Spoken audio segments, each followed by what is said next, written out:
Hello students, Vinita Hindi class में आपका स्वागत है। आज हम सभी यहाँ कक्षा 9 की पुस्तक स्पर्श का पद्य खंड का पाठ आदमीनामा पढ़ने जा रहे हैं, जिसे नज़ीर अकबराबादी ने लिखा है। इस पाठ में नज़ीर ने आदमी की विभिन्न प्रवृत्तियों का उल्लेख किया है। तो क्या बताया है आदमी के बारे में, पढ़ते हैं आगे व्याख्या में। लेट्स स्टडी व्याख्या ऑफ आदमीनामा।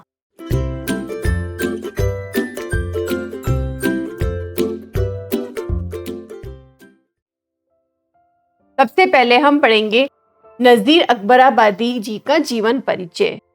इनका वास्तविक नाम था वली मोहम्मद और इनका जन्म आगरा में हुआ था। जन्म की तिथि 1735 ईस्वी और मृत्यु 1830 को हुई थी। जीवन परिचय के बाद अब हम आते हैं इस पाठ के परिचय में। तो प्रस्तुत नज्म आदमीनामा में नज़ीर ने कुदरत के सबसे नायाब बिरादर आदमी को आईना दिखाते हुए उसकी अच्छाइयों, सीमाओं और संभावनाओं से परिचित कराया है। इन नज़्मों में नज़ीर आदमी को उसकी हकीकत से वाकिफ कराना चाहते हैं। आइए पढ़ते हैं इसके बारे में आगे विस्तार से। पहले हम पूरी नज़्म पढ़ेंगे, फिर इसके दो लाइनों का अर्थ समझेंगे। शुरुआत करते हैं। दुनिया में बादशाह है सो है वह भी आदमी, और मुफलिस ओ गदा है सो है वो भी आदमी। जरदार बेनवा है सो है वो भी आदमी, नियमत जो खा रहा है सो है वो भी आदमी। टुकड़े जो चबा रहा है सो है वो भी आदमी। अब पढ़ते हैं आगे। दुनिया में बादशाह है, बादशाह कहते हैं राजा को। जो दुनिया में जो बादशाह है, जो राजा है, वह भी है आदमी। और मुफलिस ओ गदा, मुफलिस से तात्पर्य है निर्धन या गरीब, और गदा होता है भिखारी। जो निर्धन है, गरीब है, वो भी आदमी है, और जो बादशाह है, राजा है, वह भी आदमी है। तो यहाँ कवि कहता है कि दुनिया में तरह तरह के आदमी होते हैं। दुनिया में चाहे कोई राजा हो या कोई आम इंसान हो, सभी आदमी ही है। अलग अलग आदमी की अलग अलग जिम्मेदारियां होती है। जरदार बेनवा है सो है वो भी आदमी। जरदार होता है दौलतमंद और बेनवा होता है कमजोर। कठिन शब्द आपकी सुविधा के लिए नीचे दे रखे हैं। नियमत जो खा रहा है तो वो भी है आदमी, और टुकड़े जो चबा रहा है सो है वो भी आदमी। तो यहाँ कवि कहते हैं कि जो जरदार होता है दौलतमंद या अमीर, चाहे कोई धनी हो या निर्धन हो, दोनों हो आदमी ही है। हर आदमी की अपनी अलग अलग जीवन शैली होती है। यदि कोई मालदार है या दौलतमंद है तो वह आदमी है। हर आदमी अलग अलग काम करता है, सभी का अलग अलग व्यवहार है, अलग अलग गुण होते हैं। नियमत जो खा रहा है, नियमत होता है स्वादिष्ट भोजन। तो जो स्वादिष्ट भोजन खा रहा है वो भी आदमी ही है, और जो सूखे टुकड़े चबा रहा है वह भी आदमी ही है। अगली नज्म है। मस्जिद भी आदमी ने बनाई है या मियाँ, बनते हैं आदमी ही इमाम और खुतबा ख्वां। पढ़ते हैं आदमी ही कुरान और नमाजियाँ, और आदमी ही उनकी चुराते हैं जूतियाँ। जो उनको ताड़ता है सो है वो भी आदमी।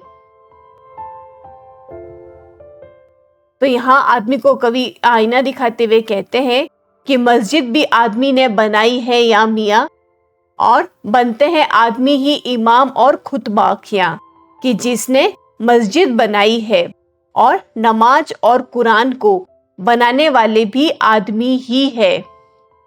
पढ़ते हैं आदमी कुरान और नमाजियाँ, और उस मस्जिद में नमाज पढ़ने और पढ़वाने वाले आदमी ही है। तो यहाँ इमाम से तात्पर्य होता है नमाज पढ़ने वाला, और खुतबा ख्वा का अर्थ है कुरान शरीफ का अर्थ बताने वाला। तो ये सभी आदमी ही करते हैं। और आदमी ही उनकी चुराते हैं जूतियां। जो उनको ताड़ता है सो है वो भी आदमी। मस्जिद के बाहर जूते चुराने वाला भी आदमी ही है और उन पर नजर रखने वाला भी आदमी ही है। तो यहाँ कवि के कहने का तात्पर्य है कि पाप करने वाला भी आदमी है और पुण्य करने वाला भी आदमी ही है। अगली नज्म है, या आदमी पे जान को वारे है आदमी और आदमी पे तेग को मारे है आदमी। पगड़ी भी आदमी की उतारे है आदमी, चिल्ला के आदमी को पुकारे है आदमी और सुन के दौड़ता है सो है वो भी आदमी। या आदमी पे जान को वारे है आदमी और आदमी पे तेग को मारे है आदमी। पगड़ी भी आदमी की उतारे है आदमी। जान वारना, इससे तात्पर्य है प्राण न्यौछावर करना। तो यहाँ कवि आदमी को आदमी की सच्चाई दिखाते हुए कहते हैं कि किसी की जान बचाने वाला भी आदमी ही है और किसी की जान लेने वाला भी आदमी ही है। किसी की जान बचाने के लिए अपने प्राणों को जो न्यौछावर कर दे वह भी आदमी ही है, और तेग कहते हैं हमले को, और किसी की जान लेने के लिए यदि कोई हमला करता है तो वह भी आदमी ही है। पगड़ी भी आदमी की उतारे है आदमी। पगड़ी उतारना कहते हैं बेइज्जती करना या किसी का अपमान करना। तो किसी की इज्जत को मिट्टी में मिलाने वाला, उसे अपमानित करने वाला भी आदमी ही है। चिल्ला के आदमी को पुकारे है आदमी और सुन के दौड़ता है सो है वो भी आदमी। तो यहाँ कवि कह रहे हैं कि मुसीबत में किसी को मदद के लिए पुकारने वाला भी आदमी ही है और उसकी पुकार सुनकर दौड़कर आने वाला भी आदमी है। सुन के दौड़ता है सो वो भी है आदमी। यहाँ कवि कहना चाहते हैं यदि आदमी किसी को अगर मुसीबत में डालने वाला है तो उस मुसीबत में पड़े हुए आदमी को बचाने वाला भी कोई आदमी ही होता है। अगली नज्म है, अशराफ और कमीने से ले शाह ता वजीर, ये आदमी ही करते हैं सब कारे दिल पजीर। या आदमी मुरीद है और आदमी ही पीर, अच्छा भी आदमी ही कहाता है ए नजीर, और सब में जो बुरा है सो है वो भी आदमी। अशराफ और कमीने से ले शाह ता वजीर, ये आदमी ही करते हैं सब कारे दिल पजीर। अशराफ से तात्पर्य होता है शरीफ शब्द का बहुवचन या अत्यधिक शरीफ। अत्यधिक शरीफ और कमीने वह भी आदमी ही हैं। और शाह ता वजीर, शाह होता है राजा या सम्राट और वजीर होता है मंत्री। तो राजा भी आदमी है और मंत्री भी आदमी ही है।